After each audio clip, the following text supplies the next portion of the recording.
Hey guys, this is our chicken update for today. We have the white one out, as you can see. There are the chickens right there, and there's one over here somewhere.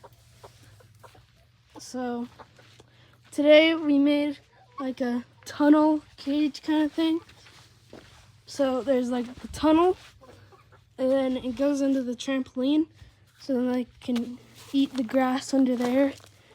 And they really like the grass because it's just good to them.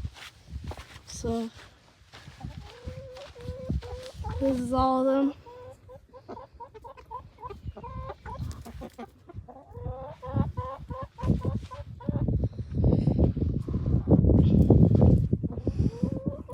That's really it for today. See you next time. See ya.